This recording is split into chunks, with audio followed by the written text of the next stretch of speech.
22 News at 6.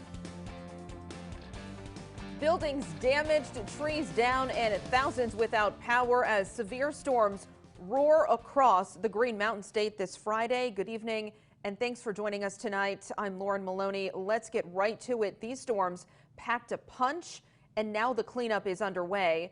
Tonight we have team coverage from Mike Hoey in Middlebury, Dana Casulo in Jericho, and Dylan DeBruin live in the Weather Center. Let's begin with Mike in Middlebury.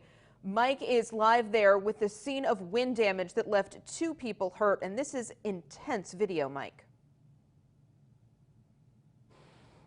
Lauren, it definitely is intense. Those 2 people injured live in this home, which is at 415 Painter Road. You can likely see next to the home a garage that until this afternoon had been attached to the home. That garage now destroyed, and what's left of it is detached. The home is uninhabitable, although it is still standing.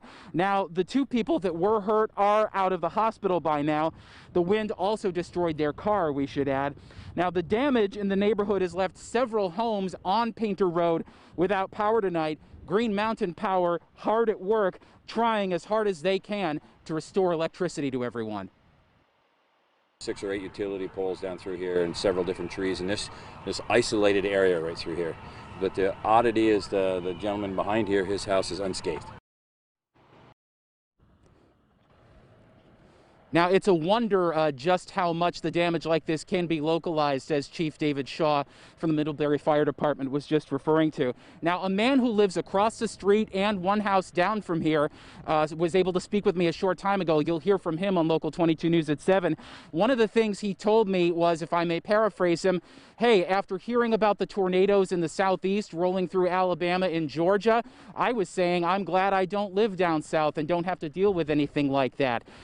He is safe, but he's without power tonight, and the wind has damaged his home. Again, more about that at 7 o'clock, but we will continue our live team coverage with Local 22's Dana Casulo. She is in Jericho tonight. Dana, what are you seeing?